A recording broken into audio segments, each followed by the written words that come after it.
Hello everyone, welcome back to the channel RD once again. तो आप लोगों का कल CNET इंट्रेंस एग्ज़ाम था एंड काफ़ी स्टूडेंट्स कमेंट कर रहे हैं कि टफ़ एग्ज़ाम आया था। कुछ लोगों को पेपर इजी भी लगा, कुछ को मॉडरेट लगा। पहले भी बोला था कि ज़रूरी नहीं है कि इस बार का एग्ज़ाम 2022 की तरह ईजी ही होगा। हो सकता है इस बार एग्ज़ाम का लेवल थोड़ा सा हाई हो, और वही हुआ।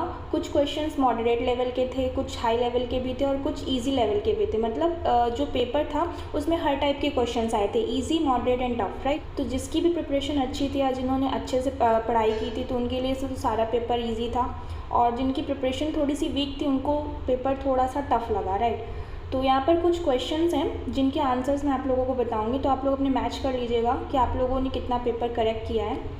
सो ये जो क्वेश्चन है ये आप लोगों ने मुझे बताएं कि ये क्वेश्चंस आए थे एग्ज़ाम में, और ऑप्शंस भी। तो यहाँ पर जो पहला क्वेश्चन है वो ये है that the graveyard of RBC is. ये क्वेश्चन का आंसर तो सबको वैसे भी पता ही होगा कि ग्रेवयार्ड ऑफ RBC किसे बोलते हैं। आपके options red bone marrow, liver, spleen, ये सारे ऑप्शंस थे। तो इसमें से जो करेक्ट आंसर होगा वो होगा स्प्लीन। देन एक क्वेश्चन था आप लोगों का that blood bank of body is. Body का ब्लड बैंक किसे बोलते हैं? Spleen, RBC, liver. So the correct option is A that is spleen. अगर आपने स्प्लीन पे टिक किया है तो आपका करेक्ट आंसर है। देन क्वेश्चन था which type of tissue connect muscle to bone.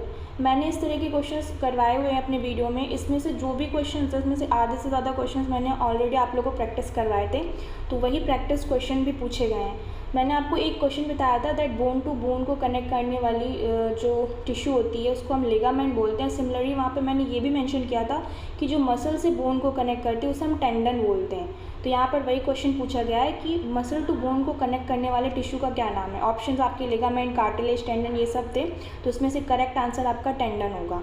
फिर यहाँ पे एक क्वेश्चन था that human sperm locomote due to. तो जो ह्यूमन स्पर्म होता है वो किसकी वजह से मूव करता है? आपके ऑप्शंस थे फ्लैजिला, सीलिया, टेल, पिलाई। सो the correct option is A that is flagella. Flagella की वजह से जो ह्यूमन स्पर्म होता है वो लोकोमोट करता है। देन नेक्स्ट क्वेश्चन है sperm contain chromatin in which part. Chromatin यानी कि जो जेनेटिक मटेरियल होता है स्पर्म में वो किस पार्ट में कंटेन होता है? स्पर्म के पार्ट डिवाइडेड होते हैं like head, tail, middle piece. तो आपके यही ऑप्शंस थे।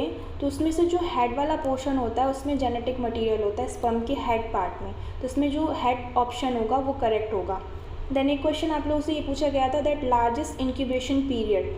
लार्जेस्ट इंक्यूबेशन पीरियड इनमें से किसका होता है? प्लाज्मोडियम वाइवेक्स का, प्लाज्मोडियम फाइलेरिसिस का, प्लाज्मोडियम मलेरी, प्लाज्मोडियम ओवेल। तो यहाँ पे मैंने इनके डेज भी लिख रखे हैं कि कितने इंक्यूबेशन पीरियड होता है, तो उस हिसाब से आप देख सकते हैं जो थर्ड ऑप्शन है वो करेक्ट होगा। प्लाज्मोडियम मलेरिया को सबसे ज़्यादा लार्जेस्ट इसका इंक्यूबेशन पीरियड होता है दैट इज़ 30 डेज। तो ये आपका जो करेक्ट आंसर होगा वो होगा plasmodium malariae. Then next question है other name of gynoecium is.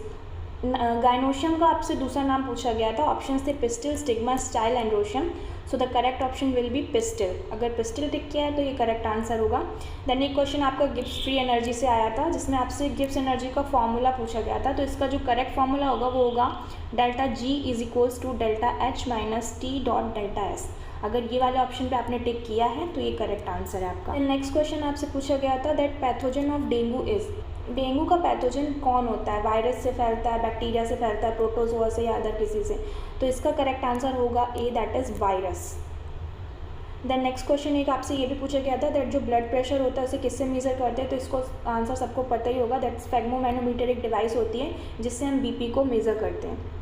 Then next question था magnetic field suspended in a free state which direction. अगर मैग्नेटिक फील्ड को हम फ्री स्टेट में छोड़ दें तो वो किस डायरेक्शन में रहेगी? मतलब नॉर्थ टू साउथ डायरेक्शन उसका रहेगा या साउथ टू नॉर्थ डायरेक्शन रहेगा? तो ये आपके कुछ ऑप्शन है। तो इनमें से जो नॉर्थ टू साउथ डायरेक्शन वाला ऑप्शन होगा वो करेक्ट होगा। एक क्वेश्चन आपसे ये भी पूछा गया था that magnetic field is a scalar quantity और अ वेक्टर क्वांटिटी। तो ऑब्वियसली मैग्नेटिक फील्ड में क्योंकि मैग्नीट्यूड और डायरेक्शन दोनों होती हैं इसलिए इसको वेक्टर क्वांटिटी बोलते हैं। इस तरह के वेक्टर और स्केलर वाले क्वेश्चन तो मैंने बहुत सारे करवाए थे अपने मोस्ट ऑफ द वीडियो में। एक क्वेश्चन ये भी था that Einstein got Nobel prize in. Einstein को नोबेल प्राइज़ किस ईयर में मिला था? तो 1921 will be correct answer. Next question is the radioactivity is discovered by. जो रेडियो एक्टिविटी थी वो किसने डिस्कवर की थी?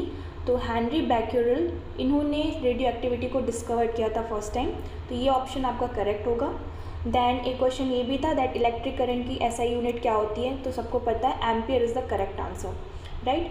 फिर एक क्वेश्चन आपका ये भी पूछा गया था दैट बामर सीरीज़ जो होती है वो किस रीजन में लाई करती है, यूवी स्पेक्ट्रम, विजिबल स्पेक्ट्रम और इंफ्रारेड स्पेक्ट्रम। तो इसका जो करेक्ट आंसर होगा वो होगा B, that is visible spectrum. Then next question is group of soldiers called, ये क्वेश्चन पूछा गया था, उसमें से कुछ ऑप्शंस थे, तो उसमें से जो करेक्ट आंसर होगा वो आपका होगा ट्रूप। सोल्जर्स के ग्रुप को ट्रूप बोलते हैं। एक क्वेश्चन ये भी था which metal placed in free state, और ऑप्शंस आपको कुछ दिए गए थे लाइक सोडियम, मैग्नीशियम, प्लैटिनम। तो फ्री स्टेट में पाई जाने वाली मेटल कौन सी होगी इसमें से, तो B option is correct, that is platinum. आपसे ये पूछा गया था that which solid give definite shape and size, कौन सा सॉलिड डेफिनेट शेप और साइज देता है। ऑप्शंस कुछ दिए थे जिनमें से अमॉर्फस सॉलिड, क्रिस्टलाइन सॉलिड, ये भी ऑप्शंस थे। तो क्रिस्टलाइन सॉलिड जो होगा इसका करेक्ट आंसर होगा, बिकॉज ये जो सॉलिड्स होते हैं ये डेफिनेट शेप और साइज देते हैं।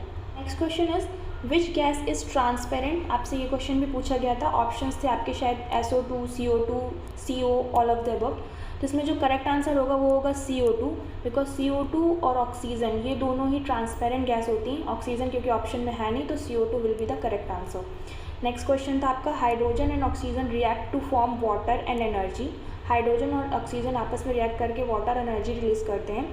तो ये किस टाइप की रिएक्शन है, तो आपका ऑप्शंस थे कंबशन, ऑक्सीडेशन, रिडक्शन, हाइड्रोजनेशन। सो इसका जो करेक्ट आंसर होगा वो होगा combustion. Next question is emergency hormone से आपका एक क्वेश्चन आया था। तो इमरजेंसी हार्मोन सबको पता है एड्रेनलिन होता है।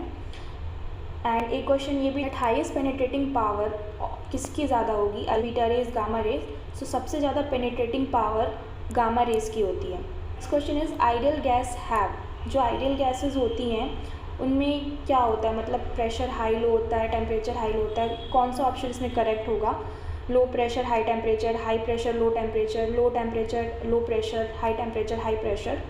तो A option will be correct, that is low pressure and high temperature. अगर आपने लो प्रेशर और हाई टेम्परेचर वाला ऑप्शन में टिक किया है, that will be the correct answer. Next question आपका था हुक्स लॉ से रिलेटेड, दैट हुक्स लॉ किससे रिलेटेड है, stress, strain, yield point, elastic point.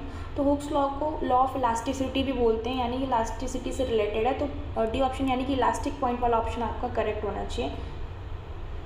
बाकी ऑप्शंस एग्जैक्टली यही थे या नहीं थे, बच्चों को कन्फ्यूज़न है। तो आप लोगों ने जो मुझे ऑप्शंस और क्वेश्चन बताया तो उसके अकॉर्डिंग मैं आंसर बता रही हूँ। देन नेक्स्ट क्वेश्चन था that test of my life is a book, test of my life एक बुक है, ये किसने लिखी है, MS धोनी, विराट कोहली, युवराज सिंह, सचिन तेंदुलकर। तो इसका करेक्ट आंसर होगा B, that is Yuvraj Singh. एक क्वेश्चन था आपका first women president of India, तो ये सबको पता है Pratibha Patil first women president थी इंडिया की। Missile man of India APJ Abdul Kalam को बोलते हैं। और एक क्वेश्चन आपका ये भी आया था दैट कैपिटल ऑफ यूपी, तो कैपिटल ऑफ यूपी सबको पता है लखनऊ होती है। नेक्स्ट क्वेश्चन आपका ये था प्लूरल ऑफ वुमेन, तो वुमेन यहाँ पे ए की जगह ई कर देंगे तो प्लूरल हो जाएगा वुमेन का, ये करेक्ट आंसर होगा। Which lens is use for hypermetropia, hypermetropia में कौन सा लेंस यूज़ होता है, आपके कुछ option convex, concave and all. तो उसमें से जो कॉन्वेक्स लेंस वाला ऑप्शन होगा वो करेक्ट होगा। नेक्स्ट क्वेश्चन आपसे पूछा गया था which cell infect by HIV virus, HIV virus जो होते हैं वो कौन सी सेल्स को इफेक्ट करते हैं, इन्फेक्ट करते हैं, तो हेल्पर T सेल्स को इफेक्ट करते हैं। First Indian to win Booker prize, पहला इंडियन जिसको बुकर प्राइज़ मिला था वो कौन थे, तो अरुंधति रॉय, ये थे पहले इंडियन जिनको बुकर प्राइज़ मिला था। ये जो कुछ क्वेश्चंस थे उनके करेक्ट आंसर मैंने आप लोगों को बताएं। आप इससे मैच कर सकते हैं कि आपने कितना करेक्ट किया और कितना रॉन्ग किया है। और भी जो क्वेश्चंस है अगर आप लोगों को पता है तो आप लोग मुझे कमेंट सेक्शन में ज़रूर बता दीजिएगा, तो उस पर मैं नेक्स्ट वीडियो अपलोड कर दूँगी, solution video. And thank you so much for watching this video.